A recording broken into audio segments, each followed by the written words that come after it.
Hello, welcome to Module 5. It's great to have you along today. I'm excited about thinking about some of these stories with you that we're going to look at now, because we finally get to move beyond the primeval history and into some of those wonderful narratives of the ancestors of Israel. And today, of course, we are going to be focusing on the Abraham narrative that starts at the very end of chapter 11 and concludes in the middle of chapter 25. Let's begin with prayer. Dear God, we thank you for your gracious love to us. Thank you for your never-ending grace and forgiveness. Thank you for your covenant faithfulness, in which you chose Abraham to be the ancestor of a people, Moses to form that people into a nation, and us to be grafted on to your people through your Son, Jesus Christ. Open our hearts and our minds to your word. Bless us and make us a blessing to others, indeed to all the families of the earth. In Christ's name we pray. Amen. Before we get into the Abraham cycle itself, let's talk a little bit about how the biblical writers make the transition between the primeval history and the Abraham cycle. You'll remember that during the last module, as we were talking about the primeval history, we looked at some of these stories of sin and rebellion against God. Adam and Eve disobeying by eating from the tree, Cain by his murder of Abel, of course the wickedness of the people in the flood story, and then finally human beings trying to make a name for themselves rather than for God by building a tower that would keep them from being scattered. We saw that each of these stories proceeds by including four different elements that they all have in common. So in the first case, each story talks about an act of disobedience, something that someone did to rebel against God, that people did in order to try to put themselves in God's place, almost as it were. Secondly, each of these stories contains a decree, or an announcement of God's decision of what the consequences or the punishment of that sin is going to be. Third, each of these stories describes the punishment that actually being carried out and the people experiencing the punishment for their sin. So in chapter 3, for instance, it describes Adam and Eve being banished from the Garden of Eden. In chapter 4, it describes Cain being relocated off to the east, and in chapter 11 it describes the humans who were building the Tower of Babel being scattered abroad throughout the face of the earth. And so each of these stories contains a punishment which involves physical relocation.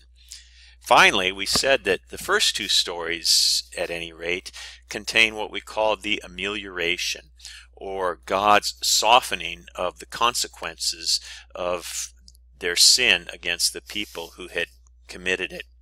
For example, in chapter 3, God softens or ameliorates the consequences of eating the fruit by making clothes for Adam and Eve, which will cover them and thus protect them from the shame of their nakedness that has been brought on them.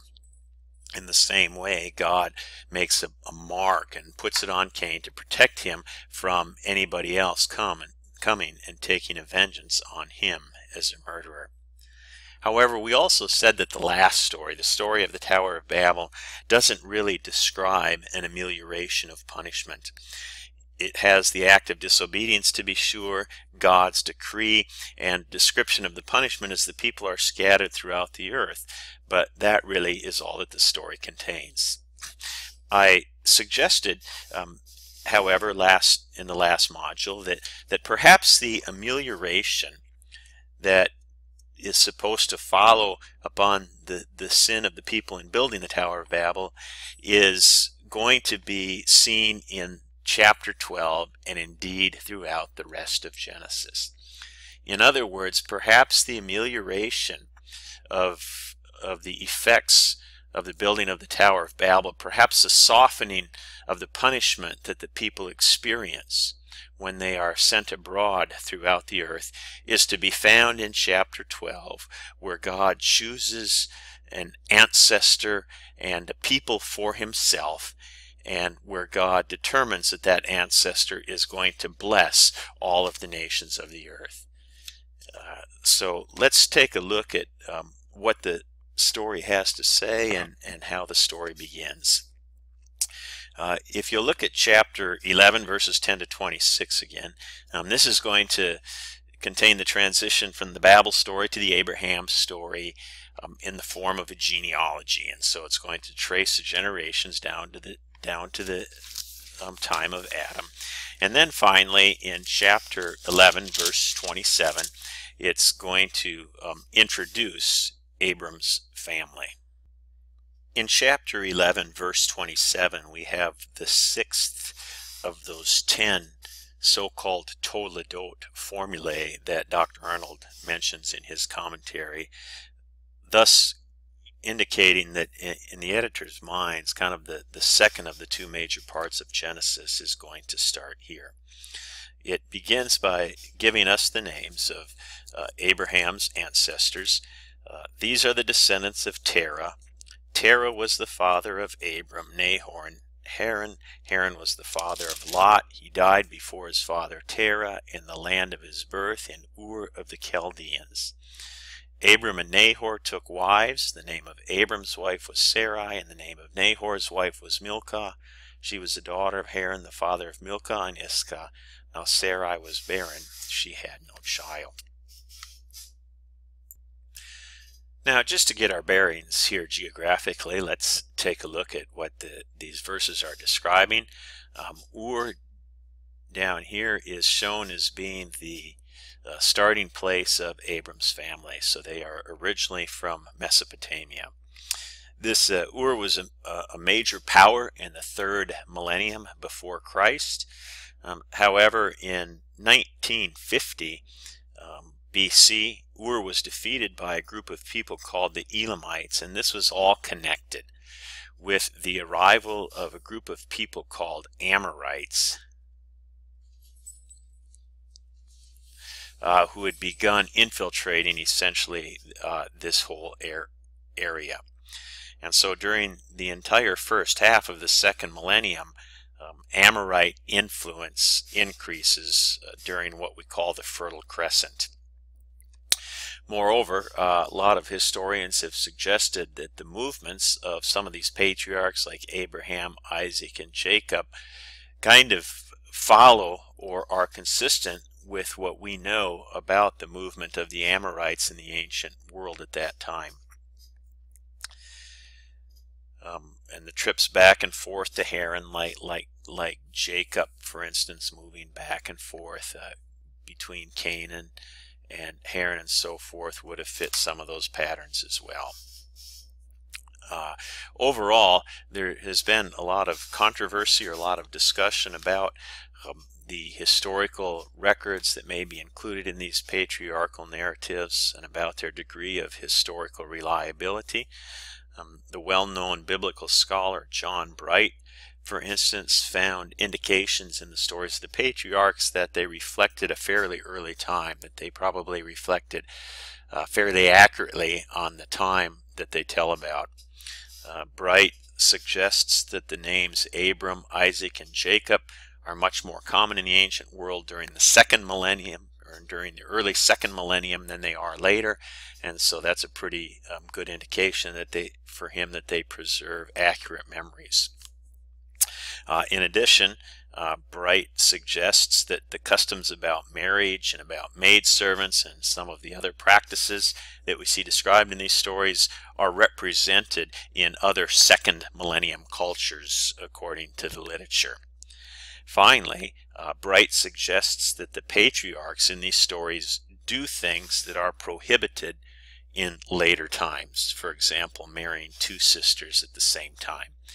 Bright suggests that if the stories had been written later on, the writers probably would have edited out those parts of the story or not included those parts of the story that we know that might contradict some later laws. However, another scholar by the name of John Van Seters tends to take the opposite viewpoint and suggests that the patriarchal stories are to be dated much later. For example, he says that the subjection of Edom and some of the fights with Edom actually reflect not the patriarchal age, but the time of David. Van Seters points out that the Philistines probably did not arrive until about 1200. So it's difficult for us to suggest that Abram would have had encounters with them in the early part of the second millennium. Van Seters also suggests that terms like Amorites, Hittites, Horites, and Canaanites did not exist at the time that Abram was alive, and so therefore he's going to see the Abraham stories as reflecting not the early second millennium, the so-called patriarchal age, but rather the time in which those stories were written, which in Van Seters' case is post-exilic and fairly late post-exilic at that. Be that as it may, let's continue reading the story. In Genesis 11 verse 31, it tells about the early travels of some of those patriarchs. It tells us that Terah took his son Abram and his grandson Lot, son of Haran, and his daughter-in-law Sarai, and they went out together from Ur of the Chaldeans, again the area where they originate, to go into the land of Canaan, but when they came to Haran, they settled there. Remember, we said that you cannot simply go across the desert like this because there's no way you could make that journey. It would be too hot and you would not have enough water to survive. And so this patriarchal family, it says, sets out for the land of Canaan, but they, of course, are going to head up through Mesopotamia, and it's going to tell us they will finally come to the land of Haran. And at the end of verse 31, it says, when they come to Haran, they settled there. It doesn't tell us why. It just goes on to note that the days of Haran were 205 years, and Terah died in Haran. And so at the very beginning of chapter 12, when the attention of the story turns exclusively to Abram, this is where Abram is. It is up in Haran here where Abram is going to experience his initial vision from God. Let's take a look briefly at exactly what God says to Abram. Now the Lord said to Abram, "Go from your country and your kindred and your father's house to the land that I will show you. I will make of you a great nation, and I will bless you and make your name great, so that you will be a blessing. I will bless those who bless you, and the one who curses you I will curse, and in you all the families of the earth shall be blessed." Now these three verses essentially tell us the theme of the rest of Genesis, and indeed the theme of the rest of the Pentateuch. Note that God makes three promises for Abraham, or to Abraham.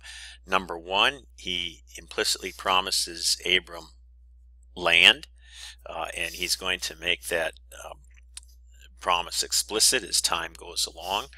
The second of the major promises is going to be descendants. In other words, Abram's descendants are going to become a great nation, and Abram's name shall be great because of that. This is where we begin to remember that at the very end of chapter 11 verse 30, it's going to tell us that Sarai was barren, and so we start to see the significance of that. And then of course the final part of the promise that God is going to give to Abram here is going to be a blessing.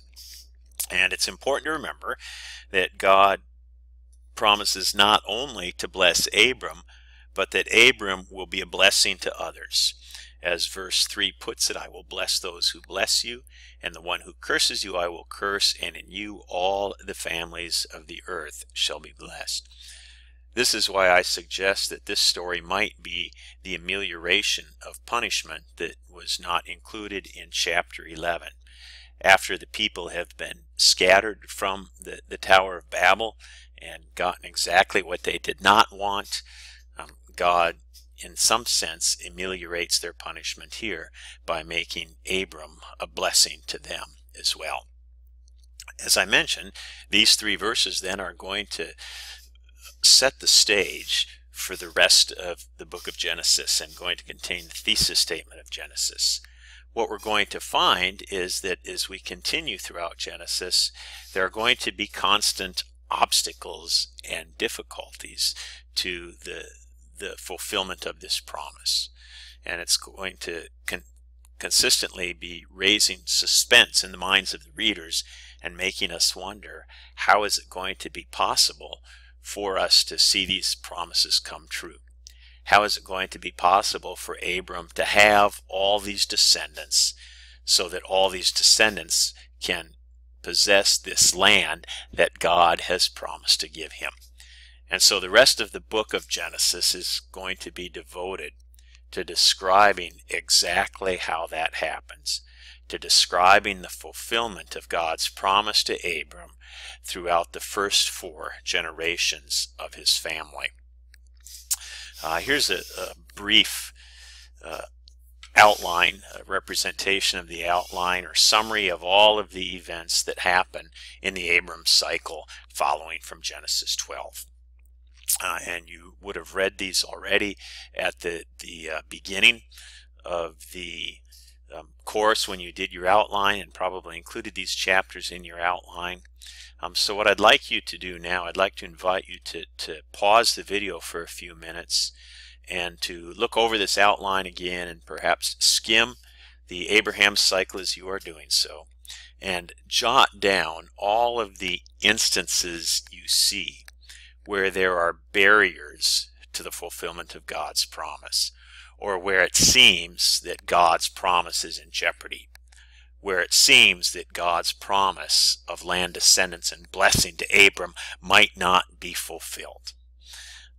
Essentially, that's what a lot of the rest of Genesis is going to be about.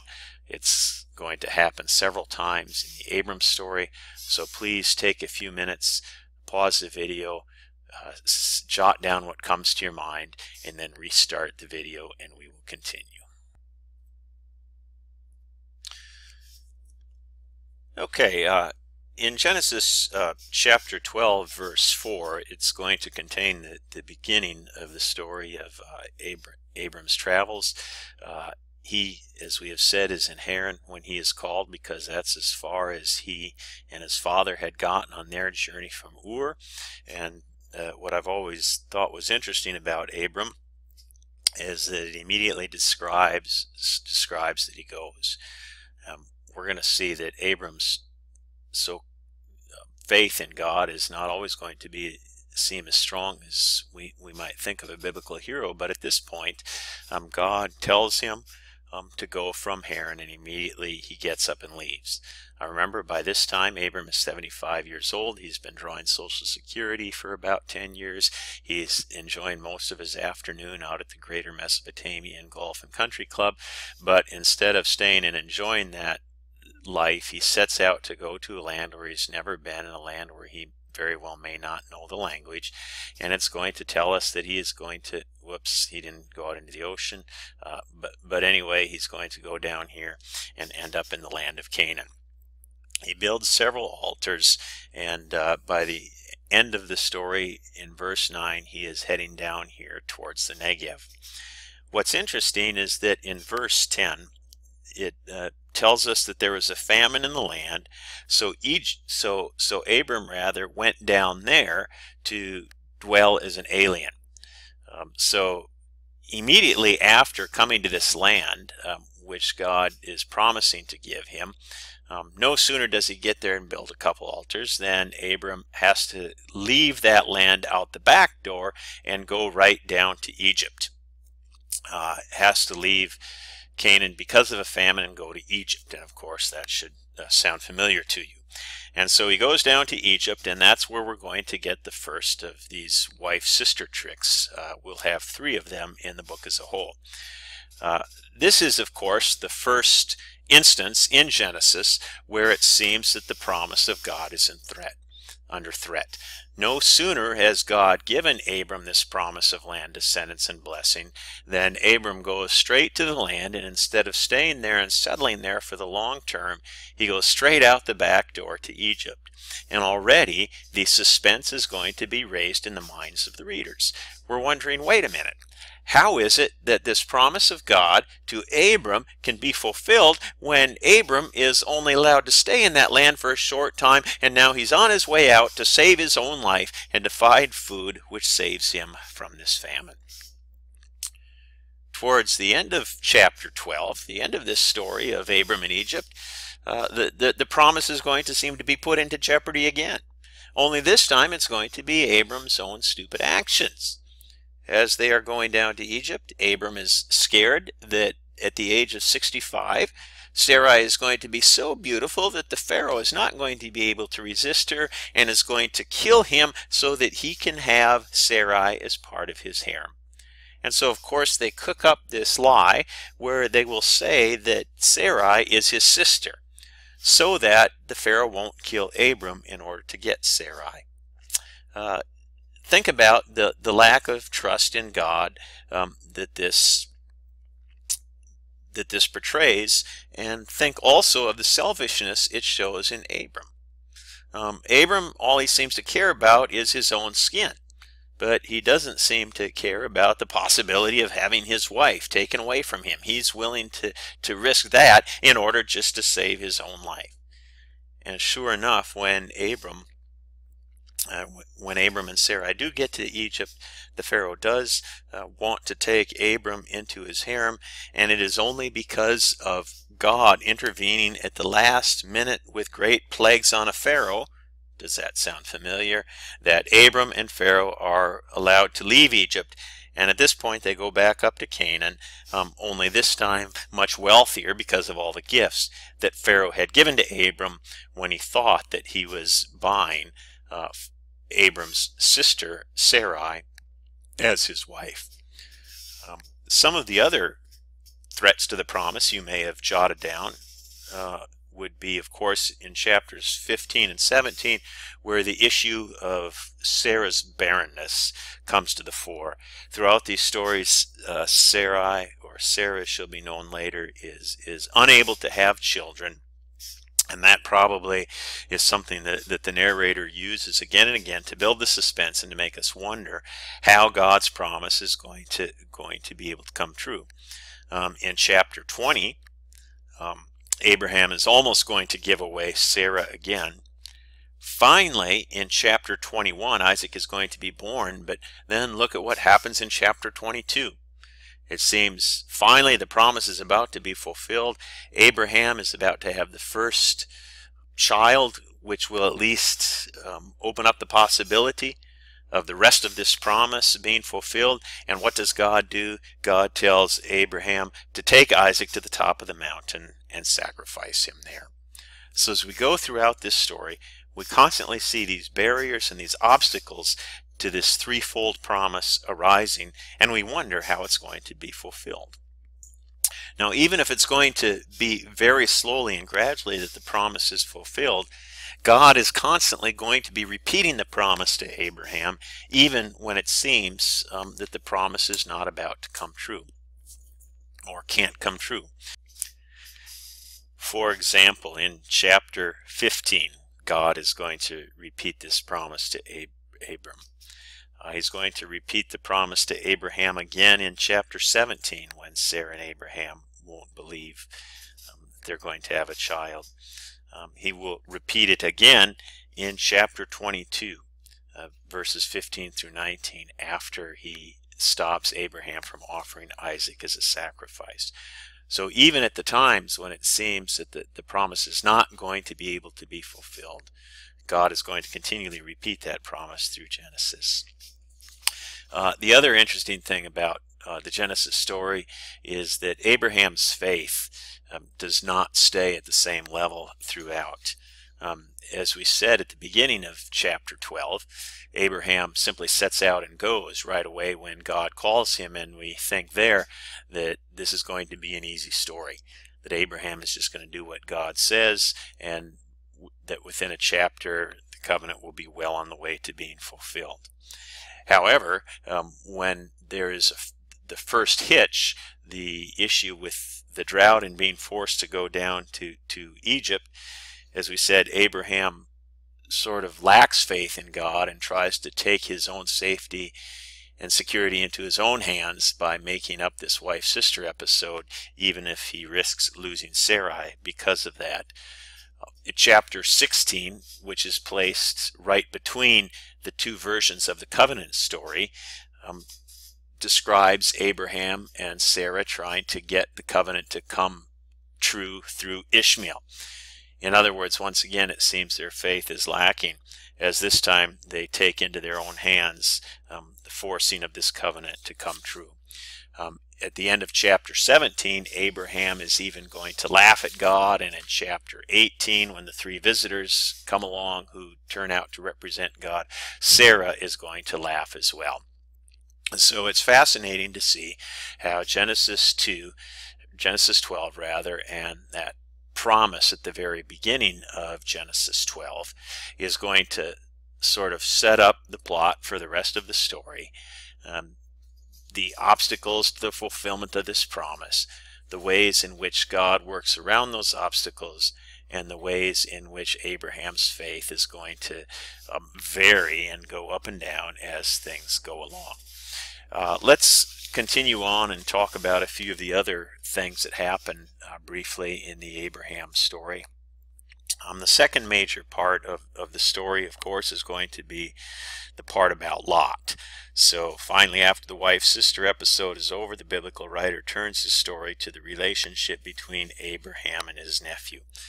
Dr. Arnold's commentary says that chapter 13, where Lot is given the choice of which land to choose, largely prepares the way for chapters 14, 18, and 19, where Lot rather is going to find himself living in some rather difficult circumstances. Walter Brueggemann says that at some point this story was probably meant to explain why non-Israelites had certain parts of the land that they had. In any case, let's think briefly about the character of Lot in chapter 13. It's interesting here that he chooses the land that he wants when Abraham gives him a choice, rather than showing deference to his uncle Abraham, as the younger nephew would have been expected to do in that day and age. He is also going to choose the best of the land for himself. However, that is also going to work out for the best, as Abraham is going to get the land of the promise out of that. Abraham is also going to be secure of battles with some of the surrounding kings that are going to finally face Lot. At the end of chapter 13, after Abraham and Lot finally separate, this is one of those instances where God will once again repeat the promise to Abraham of land, descendants, and blessing. At the very end of the chapter, Abraham is finally going to settle down near the oaks of Mamre, which are at Hebron. This is important because Hebron is going to be near the first plot of land that Abraham will actually have when he buys the cave in which to bury Sarah. We've probably also got a looking forward here to the reign of David. Hebron is going to be the very first base of power for King David and the location from which he is going to mount his kinghood. Moving on to chapter 14, we're going to see that Lot is going to be taken captive. There will be this war between a Mesopotamian coalition and a group of kings on the one hand, and a group of kings from the southern Jordan Valley on the other hand, and Lot is going to get caught up in the middle of this, kidnapped by the Mesopotamians and rescued by Abraham. We really don't know anything about these kings. As one author wrote, the story sort of does have the ring of truth about it, and so it probably does reflect some major battles that were fought perhaps in the early part of the second millennium. The 14th chapter is going to end with the story of Melchizedek, which is going to probably function as an etiology for the importance of Jerusalem later on. Okay, following this, we're going to move on to what is certainly one of the most important or central sections of this Abraham story, and that is going to be chapters 15, 16, and 17, which are going to describe the two versions of the covenant of God making a covenant with Abraham. We'll have J's version of God's covenant in chapter 15. We will have P's version of the covenant in chapter 16. And of course, between those chapters is going to be the story of Abraham and Sarah's attempt to force the covenant to come true by having a child through Hagar. So chapter 15 is going to begin with God's restating of God's promise to Abraham in the first 6 verses. And then in verses 7 to 21, we're going to have the symbolic making of the covenant through that strange vision that Abraham has of God. Several scholars have pointed out that both of these sections of chapter 15 have a similar structure. In each case, God is going to state the promise. That stating of the promise will be followed by Abraham questioning the promise. So we're starting to get the understanding of Abraham's doubt, or the portrayal of Abraham's doubt coming into the story here. But notice that third, in each case, God is going to respond to Abraham. And then finally, there's going to be a resolution where Abraham is going to believe what God has been telling him. There are just a few other items, details to point out in chapter 15. First of all, in verse 1, God is going to begin by referring to himself as Abraham's shield, which is going to remind us of several usages of the word shield to similar effect in the Psalms. Abraham, or Abram as he is still known at this case, shows that he still doesn't know how God can make the promise come true by saying, "What will you give me, for I continue childless, and the heir of my house is Eliezer of Damascus," who apparently was a servant boy, or perhaps the child of a servant woman who lived in his household. And of course, back in the ancient Near East, there were certainly laws that described how somebody, if they did not have a child, could transfer their estate and make their servant or somebody else an heir instead. And so that's what Abram is referring to in verse 3. It's very important, however, for the writer that Abraham's biological child is going to become the heir to the promise.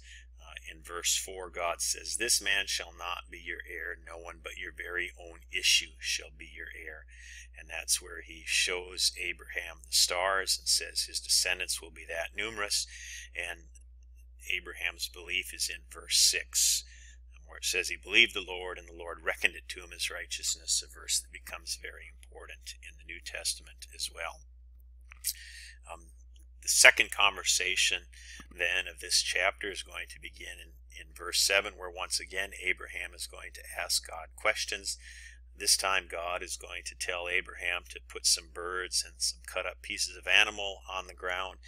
Abram is going to go into a deep sleep, and he is going to see a smoking fire pot and a flaming torch pass between these pieces. That would have been a way of making a solemn agreement back in those days, or a covenant, where the party going between the pieces of the cut up animals is essentially saying, "May I become destroyed like these pieces if I don't keep up my end of the bargain."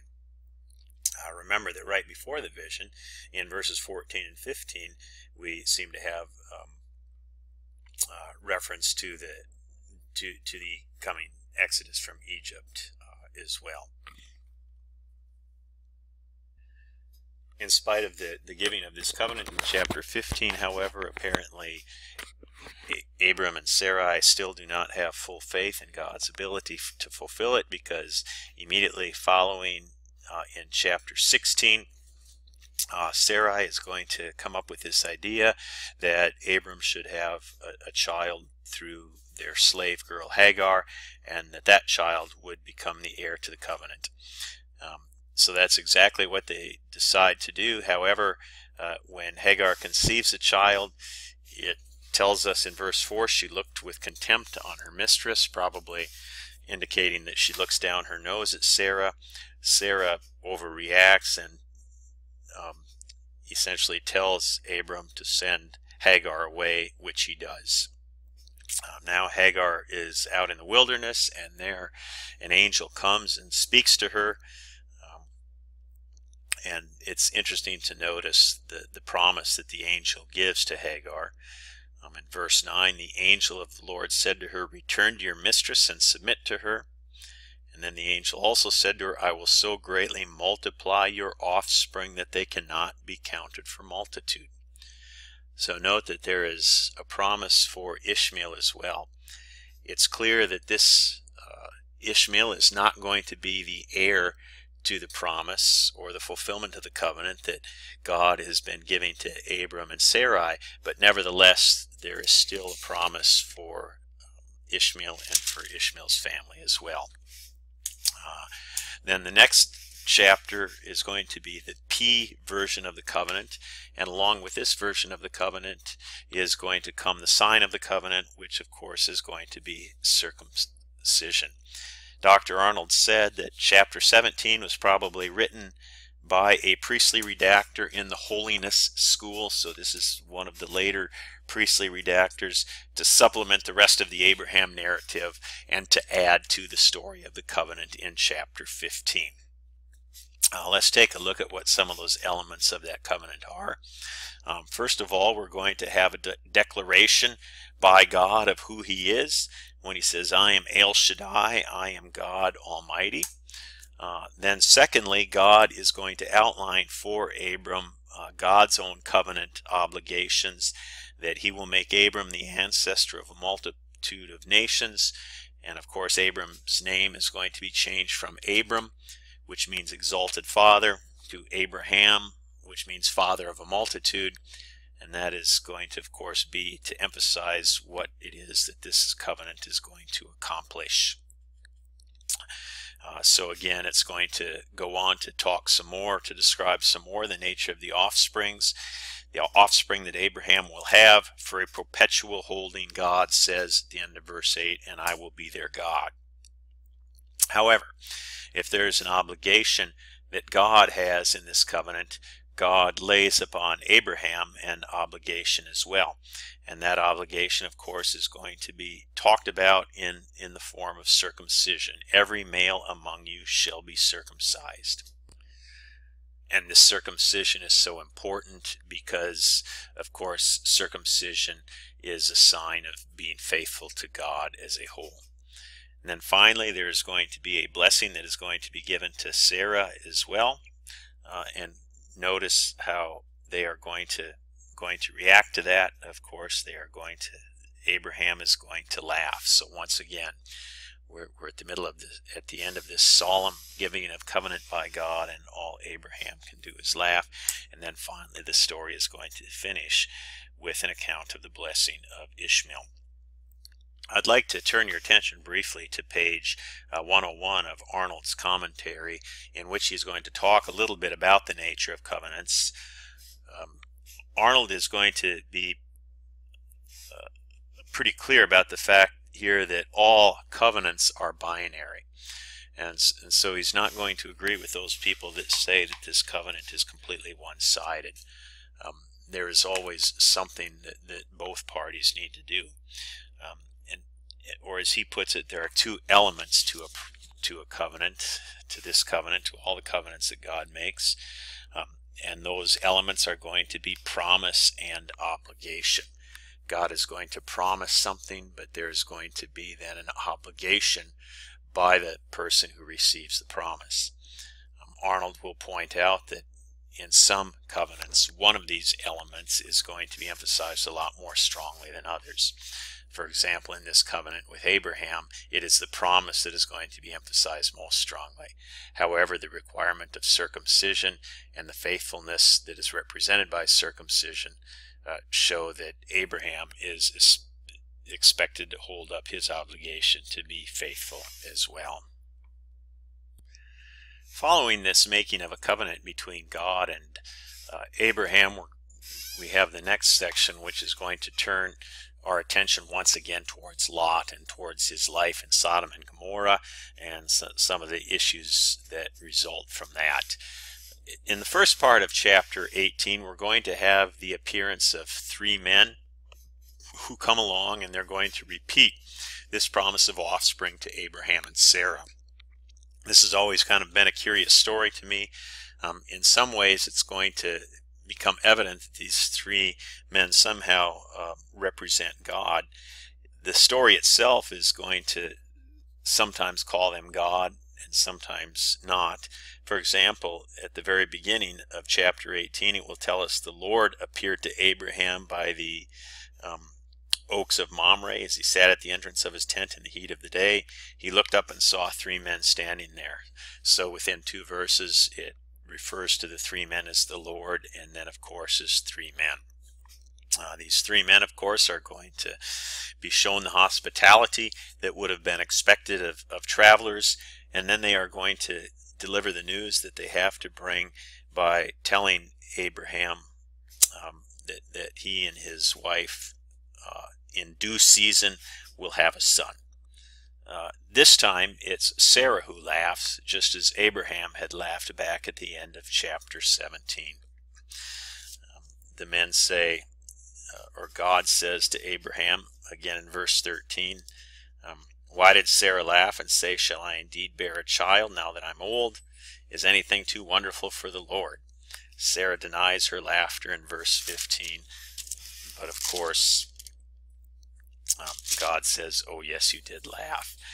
As they set on their way, Abraham goes to set out with them, and it becomes even more clear that two of the men are angels and one is God. And at this point, God introduces a different topic of the conversation, telling them that he is going to destroy the cities of Sodom and Gomorrah because of their wickedness toward him. Of course, this concerns Abraham greatly because he knows that his nephew Lot lives there, and he does not want the cities to be destroyed. And so, not wanting to allow that to happen, Abraham tries to bargain with God, and Abraham begins by saying, will you indeed sweep away the righteous with the wicked? That's in verse 23. Abraham says, suppose there are 50 righteous within the city. Will you then sweep away the place and not forgive it for the 50 righteous who are in it? In other words, God is essentially, or Abraham rather, is essentially appealing to God's sense of fairness. Certainly it's not proper, wouldn't be appropriate, God to wipe out Sodom and Gomorrah, because if there are 50 righteous people, you may be killing those along with the poor people. Arnold here in his commentary suggests that when he said the number 50, he was intending to begin a negotiation with God. He thought he was lowballing God, and God might come back with a significantly higher number, and eventually they could meet somewhere in the middle. However, Abraham, or God rather, immediately agrees to Abraham's request, and so there's nothing left for Abraham to do but to say, well, if I can get it for this, maybe I can go even lower. And so Abraham continues to lower the number until finally we get to the end. In verse 32, God answers, for the sake of 10 I will not destroy it, and that's when the conversation ends. Dr. Arnold here says that Yahweh, quote, Yahweh has introduced a new way of looking at grace and forgiveness by pushing Abraham to the limits of his own imagination, whereas Abraham at first thought he was pushing the limits of Yahweh. So in other words, Abraham thought he was going to show God what compassion looks like, but God, by being willing to go even lower than Abraham would have thought was appropriate, by being willing to save the city even for 5 people, God is the one who really shows Abraham something about grace. In chapter 19, however, the city is going to be destroyed because apparently Lot and his family are the only righteous people there, and so there are not even 5. However, Dr. Arnold says once again, even God's grace is emphasized in the fact that Lot and his family are still saved, even despite of the lack of 5 righteous people who are in the city. Okay, let's move on to the next section now. We're going to see that after all of this suspense about whether Abraham and Sarah will be able to have children or not, we're finally going to get to the birth of Isaac. In chapter 20 of Genesis, we're going to have this wife-sister trick. It's going to happen again. This time it's going to be with the king of Gerar. And then finally, in Genesis 22, we will have the birth of Isaac. What I've always thought was interesting about this story is that as it talks about the birth of Isaac, it seems rather pedestrian the way it's described. We would expect, after all of the suspense that's been building up and all of the questions about whether they will finally be able to have a child, it's very matter of fact. It just tells us the Lord dealt with Sarah as he has said, and the Lord did for her as she had promised. She conceived and bore a son in his old age at the time of which God had spoken to him. Goes on to say that Abraham kept his part of the covenant by having him circumcised, and then by the end of verse 7, we are on our way to sending away Hagar and Ishmael. One other thing that I've always thought was interesting here is that it tells us that they name him Isaac, which is related to the word laughter. We have seen that both Sarah and Abraham have laughed so far. They've laughed in derision at the idea that God would be able to give them a child. But Sarah explains the laughter a little bit differently in verse 6, when she says, God has brought laughter for me. Everyone who hears will laugh with me. So rather than connecting it with the laughter of derision that we'd seen earlier in the book, Sarah is going to say that this is due to the laughter of joy at finally having a child. In chapter 22, then, we're going to have the story of the near sacrifice of Isaac. I'm not going to say a whole lot about this because this will be dealt with extensively in the module itself.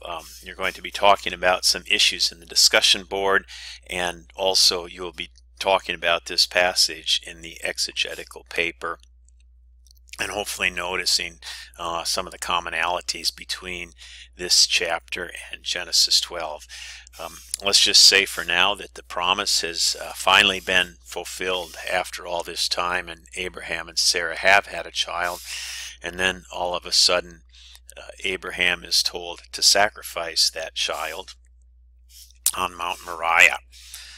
Verse 1 of chapter 22 has God saying, Abraham, and Abraham says, here I am. And God says, take your son, your only son Isaac, whom you love, and go to the land of Moriah and offer him there as a burnt offering on one of the mountains that I shall show you. Verse 2 is very carefully constructed. God does not just say, take Isaac and go to the mountain. He says, take your son. But then he pauses, your only son, Isaac. So emphasizes that it's his only son, emphasizes his name, and then adds one more thing, whom you love, and then finally says what he is to do to him. So this piling up of phrases really puts the emphasis on the gravity of what God is telling Abraham to do. It indicates that Abraham is both supposed to be killing the son whom he loves so much, but even more than killing his son, Abraham is going to be killing the entire promise that he has waited so long for. Just at the point when it seems like we have overcome all of these obstacles to the promise, all of these threats to the promise, Abraham has finally had that child that had to be born before the promise could still be alive. And now what is God doing? God is seemingly pulling the rug out from under that promise and telling Abraham to go sacrifice Isaac on the top of the mountain. And so with chapter 22, we've had the birth of Isaac, and now Isaac has been saved from being sacrificed. We kind of have what I feel is the climax of the Abraham story. And so let me again put just a summary of the Abraham cycle up for you one more time.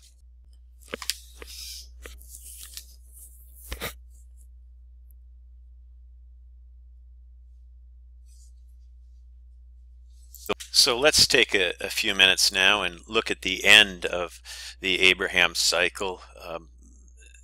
Again, it seems that chapter 22 is the climax of that part of the book, but we're going to have the next few chapters to wind things up and to begin to transition us into the Jacob story.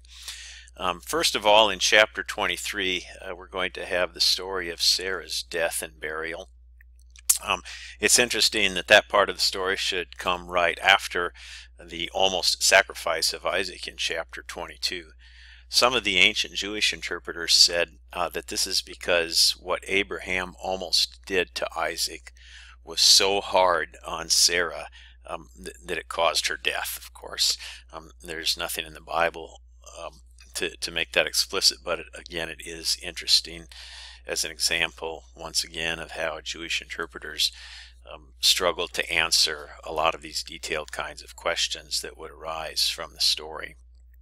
We kind of have the story of Abraham then haggling with some of the people, with the Hittites who owned this land where Abraham wanted to bury Sarah. Arnold says that Ephron, the owner of the cave, was trying to move Abraham into a socially embedded relationship, as he calls it.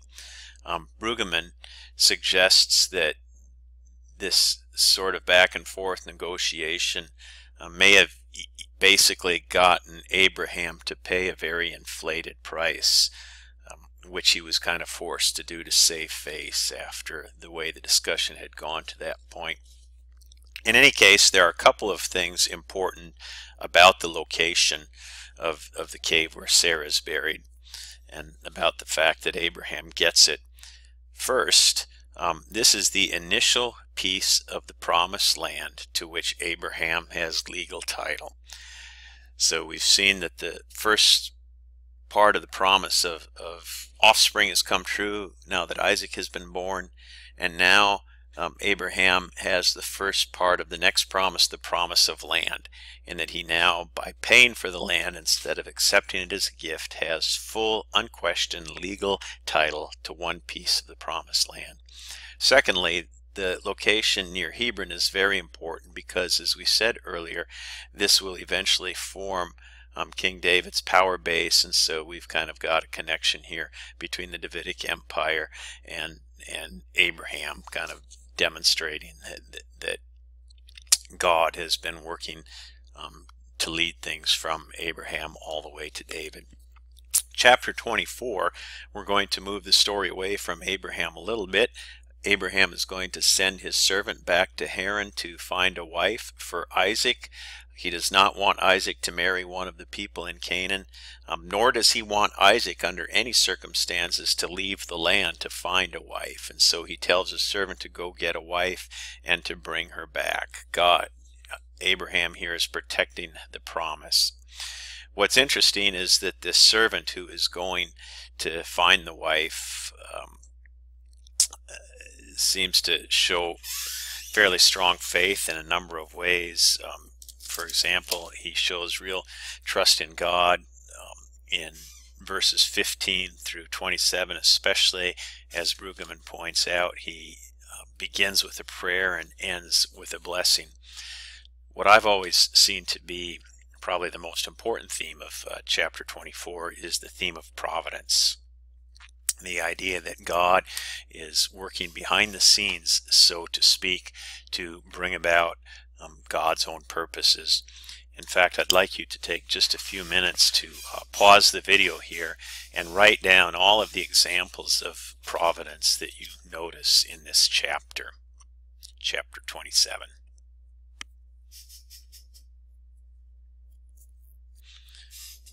Okay, now that we're back, let me look at just a few, or mention just a few examples of providence that I've pointed out. I've seen verse 7 as being an indicator of providence. Abraham tells the servant that the Lord, who took me from my father's house and from the land of my birth, and who spoke to me and swore to me, your offspring I will give this land. He will send his angel before you, and you shall take a wife for my son from there. The focus on the Lord, with the piling up of phrases describing the Lord at the beginning of verse 7, puts the focus of this story largely on him. Secondly, I think verses 12 through 14 demonstrate guidance, divine guidance and providence, where the servant prays to God to grant him success, and prays that God would show him who is to be Isaac's wife by having that person come out and draw water at the well for the camels. This is the first prayer of an individual for divine guidance in Genesis. In verse 27, the servant further demonstrates the theme of divine providence when he says, "Blessed be the Lord, the God of my master Abraham, who has not forsaken his steadfast love. As for me, the Lord has led me on the way to the house of my master's kin." So the fact that Abraham, or that the servant has come to that house, is seen by the servant as a sign of God's providence.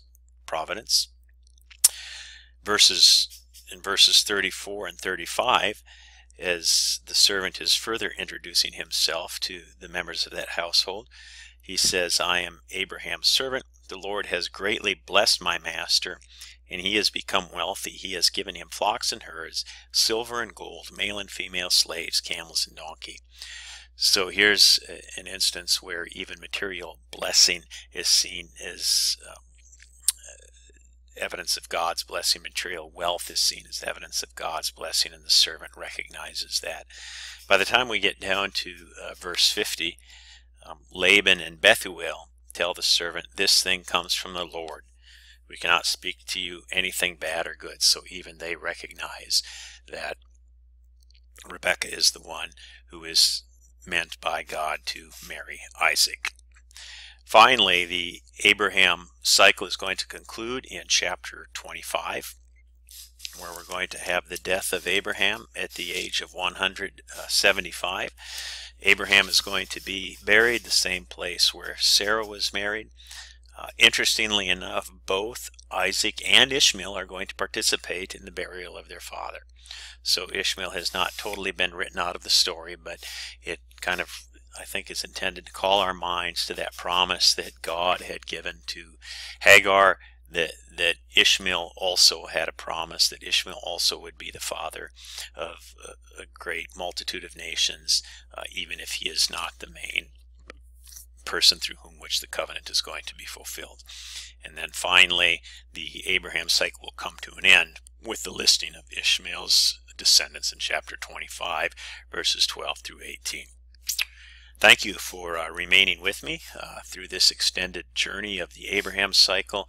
I hope you find these stories as interesting and as stimulating as I do. I'm going to be looking forward to some of the discussions we have in the Discussion Center, some of the larger theological issues that are raised by chapter 22. I also look forward to reading your papers. I hope that you are having a great week, and I look forward to talking to you soon.